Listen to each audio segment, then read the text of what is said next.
Si on continue à faire comme on a toujours fait, on obtiendra les résultats qu'on a toujours eus. Si vous avez regardé l'histoire de l'élaboration de la sécurité hors des sentiers battus, vous savez déjà qu'elle contient 20 différences d'approche et une méthode de conduite du changement bien spécifique. D'expérience, il faut tous ces réglages, ensemble et cohérents, pour dépasser les plafonds de verre et s'affranchir en particulier des accidents graves. Entrons un à un dans les rouages de cette horlogerie de précision. À tout seigneur, tout honneur. Commençons par les 5 différences d'ordre politique. Nous allons partir des valeurs pour en arriver aux objectifs en passant successivement par le positionnement de la santé-sécurité, par son approche de management et par ses indicateurs. 9 fois sur 10, dans l'esprit des dirigeants, le positionnement de la santé-sécurité au travail n'est pas à la hauteur de ses véritables enjeux.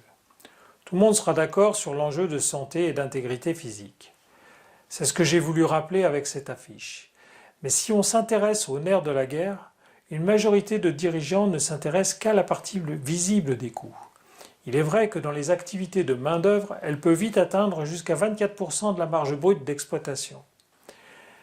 Mais même à ce niveau de ponction de la marge, elle n'est que le 10e du potentiel invisible, mais pourtant bien réel, de la prévention. Pourquoi jouer recroquevillé en défense seulement ?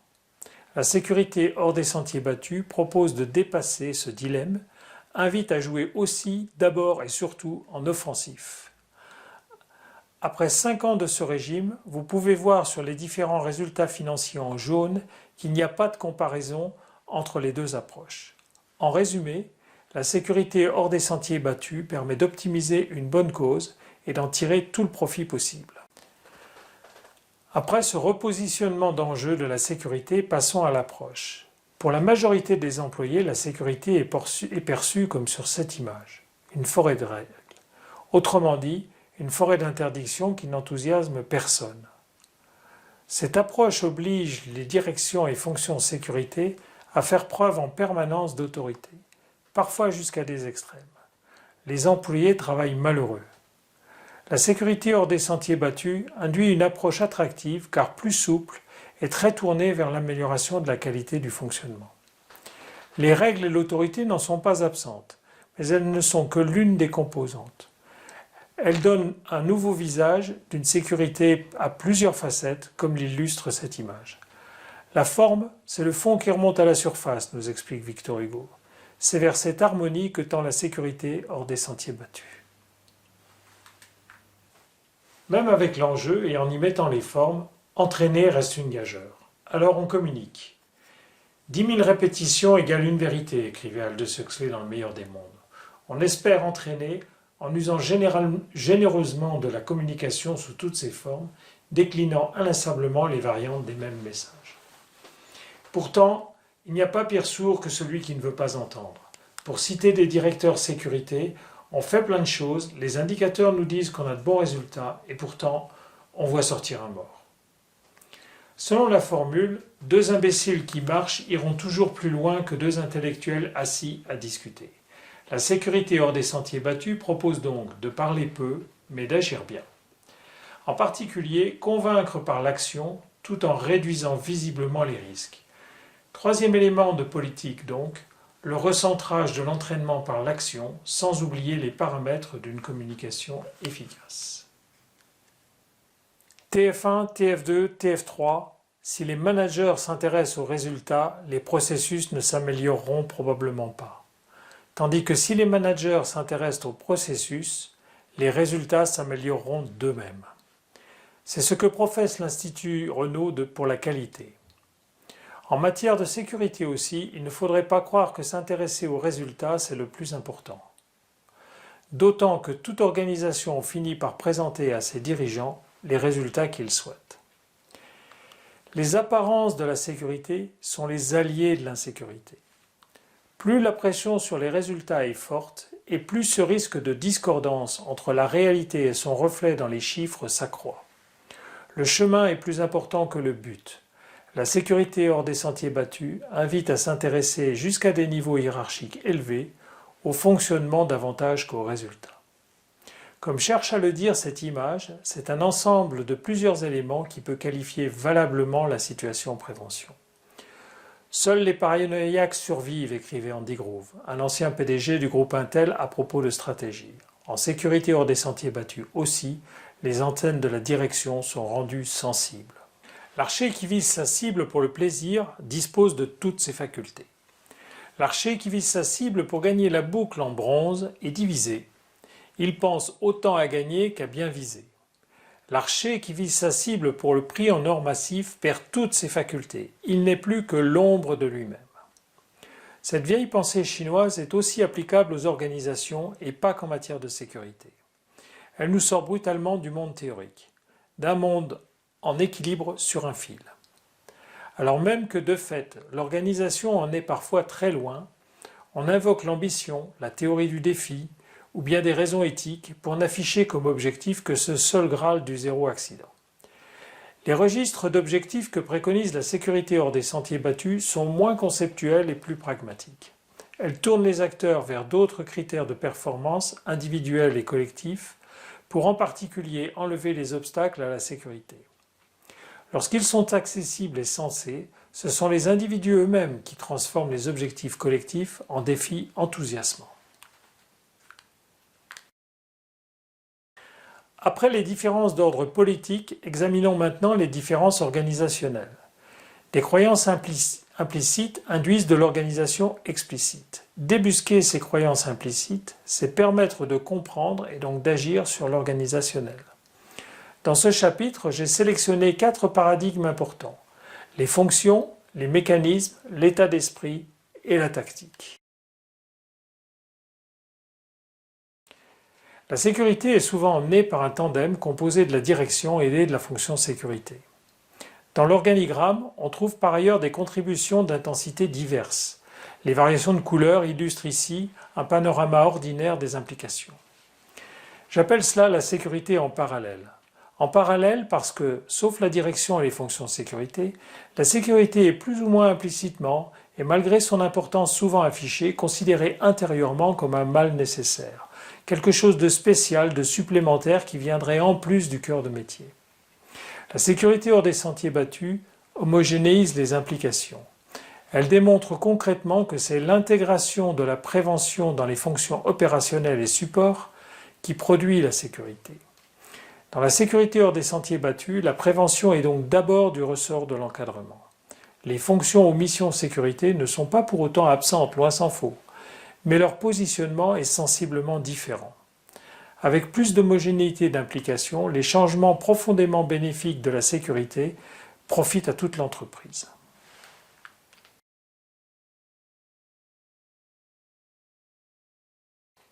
On appelle parfois cette tendance naturelle l'heuristique de la chose en relief. Un événement visible est plus facile à identifier qu'un mécanisme impalpable. Pourtant, même invisible, le mécanisme générateur d'accidents est bien réel. Charger un bouc émissaire d'une faute et continuer comme on a toujours fait a l'avantage d'être simple. Mais c'est aussi condamner des personnes physiques et morales à subir d'autres accidents. La sécurité hors des sentiers battus explique comment les multiples circonstances concourent à tout accident, comment elles se construisent et s'ajoutent, parfois longtemps avant et souvent loin du champ de l'événement indésirable. En montrant comment les éviter, elle déloge au plus profond des convictions le caractère magique, inéluctable de la survenance des accidents et des maladies. Elle invite à réunir sereinement des conditions pour corriger les causes. En résumé, tendre sérieusement vers l'absence d'événements indésirables est possible, mais seulement à condition de s'y employer judicieusement.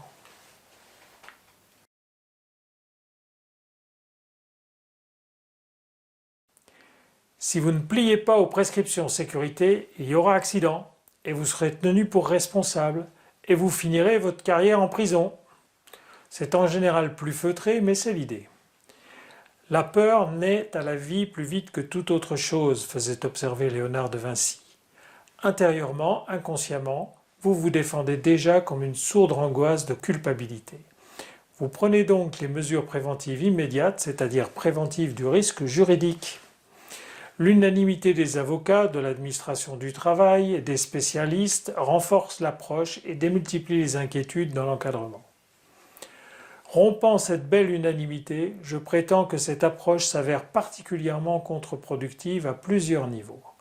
Mais pour rester concis, je m'en tiendrai au plus subtil. Elle est implicitement perdante. Pour une raison simple, elle part du présupposé implicite qu'il y aura accident, et donc toujours implicitement, elle insinue qu'on continuera d'échouer à empêcher les accidents, comme on a jusqu'ici toujours échoué. La sécurité hors des sentiers battus, c'est précisément le contraire de cette condamnation performative à l'échec. La sécurité hors des sentiers battus, c'est partir gagnant. J'invite à mettre en avant et à construire tout ce qui permet de gagner, c'est-à-dire prévenir la surveillance de tout accident ou maladie professionnelle. Au lieu d'activer la peur, je suscite le désir, le défi et le plaisir d'œuvrer ensemble. Plutôt que de diviser en curatif, la sécurité hors des sentiers battus mobilise en préventif. N'oubliez pas, si vous partez battu, vous êtes déjà battu.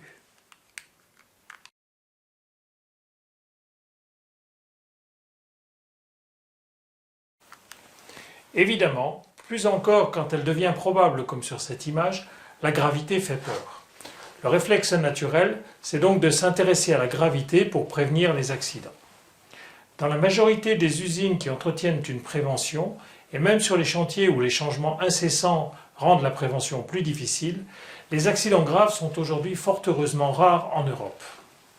Sans négliger la gravité potentielle, c'est une raison de la sécurité hors des sentiers battus de privilégier la récurrence. La symbolique de l'iceberg, plus concrète que la pyramide de Bird, permet d'utiliser l'analogie pour son slogan « Faire fondre l'iceberg ». En résumé, avoir convaincu une organisation de s'intéresser d'abord et aussi à des risques qui ne font pas peur a de nombreuses vertus. Les différences politiques et organisationnelles, continuons notre progression du général au particulier avec les principales différences concernant l'encadrement. J'ai retenu la préséance, l'affadissement, l'implication, la compétence, le style et la concertation.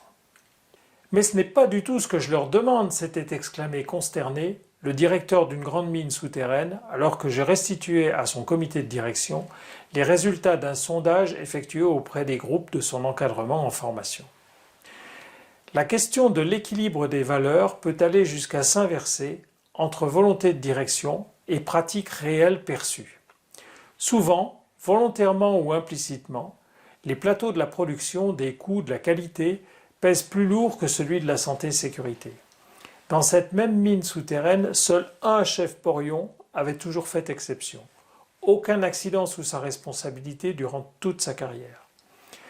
À sa retraite, la société civile reconnaissante l'avait choisi comme préfet de région. C'est aussi mathématique que fin.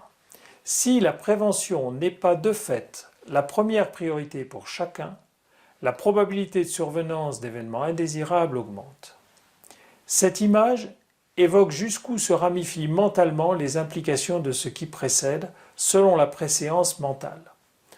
En résumé, tout le monde est d'accord pour mettre la sécurité en priorité, mais dans la pratique, c'est beaucoup plus subtil que par exemple commencer toutes les réunions par la sécurité.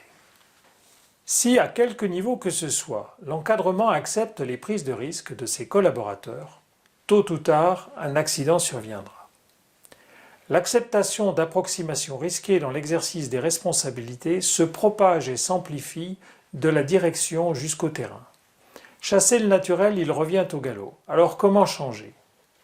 À tous les niveaux, la sécurité hors des sentiers battus crée les conditions d'exigence préventive vis-à-vis des collaborateurs directs. Cela permet de corriger l'inégalité entre le voulu et l'obtenu et ainsi de minimiser l'affadissement hiérarchique naturel. Nous aimerions tous bien aller vivre en théorie, tout y est tellement plus facile. En pratique, les dérives prennent des aspects très variés dont chaque niveau de responsabilité doit être averti pour pouvoir les limiter. Comment tenir et faire tenir un niveau de prévention élevé si on n'est pas impliqué?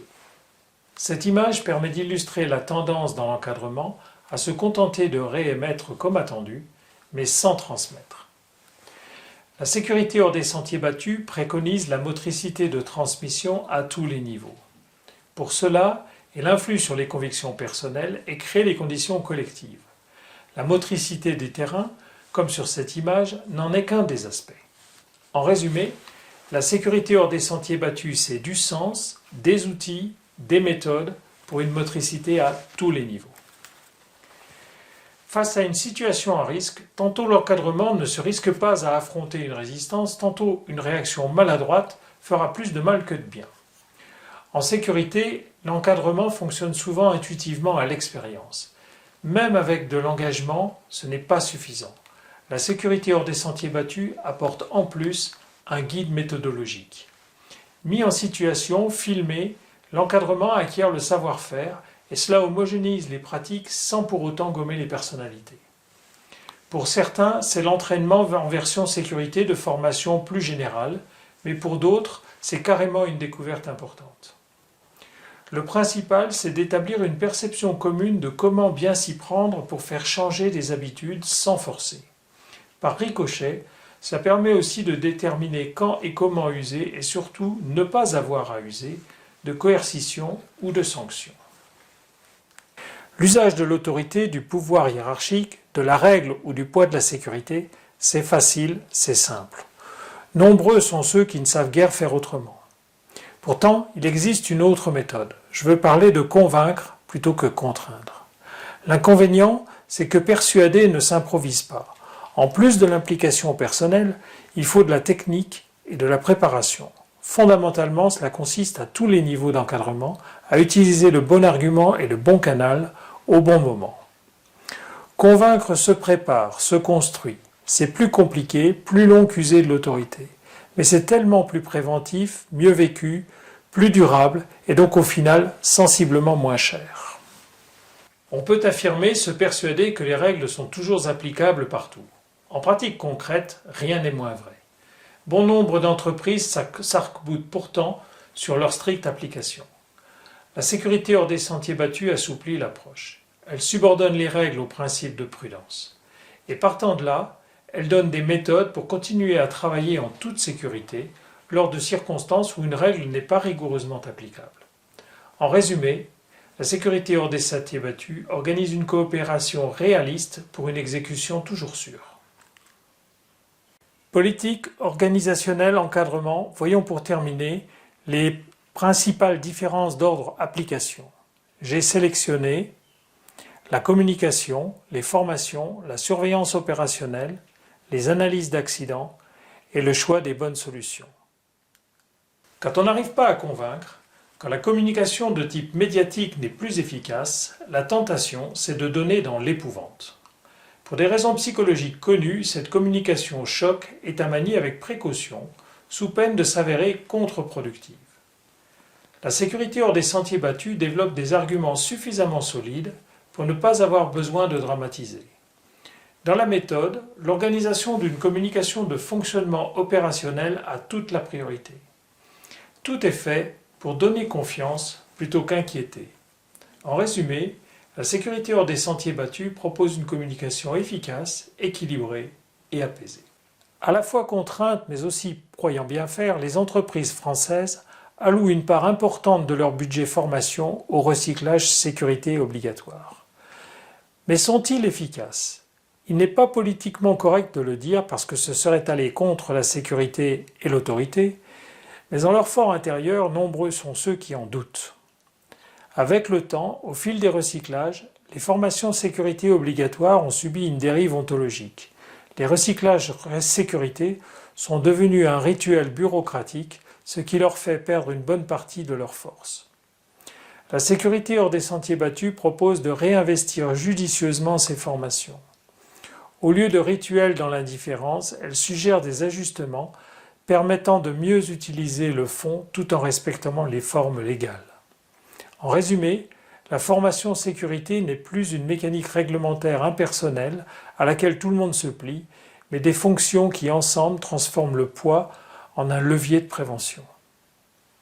Aller constater de visu comment se déroulent effectivement les activités est fondamental. Tout le monde en convient et chaque entreprise a sa ou ses méthodes. La majorité des entreprises choisit des formes d'audit terrain à dominante hiérarchique ou d'expertise et forcément, sauf à créer des postes dédiés, les présences des fonctions ou des missions sécurité ne peuvent être que sporadiques. Dans le principe, la sécurité hors des sentiers battus propose des réglages différents qui remplacent ou complètent le ou les dispositifs en place. Les contrôles n'en sont plus vraiment, car ils sont fréquents mais surtout constructifs. Des modalités très soigneusement réglées pour des raisons bien identifiées et bien expliquées en formation effacent largement les aspects autorité de spécialistes ou de hiérarchie comme l'évoque cette image. En résumé, les formes de surveillance manquent souvent d'efficacité. Un repositionnement différent, argumenté, motivé, à l'exécution optimisée, permet d'améliorer grandement bien des aspects du fonctionnement courant. Branle-bas de combat, il vient d'y avoir un accident. On communique, on réagit et on oublie d'analyser. J'en rajoute évidemment, mais faute de temps, faute de compétences, faute de méthode ou de savoir-faire, les analyses d'accidents révèlent souvent des faiblesses d'amplitude et d'approfondissement. La sécurité hors des sentiers battus explique pourquoi et comment optimiser cela. En particulier, mais ce ne sont pas les seuls aspects, elle prévoit un traitement participatif, approfondi, proche du terrain, sans culpabilisation, avec différentes méthodes bien connues. Toujours en expliquant pourquoi, elle enseigne des règles de participation, d'animation et de déroulement optimisées et précises, y compris la communication efficace associée.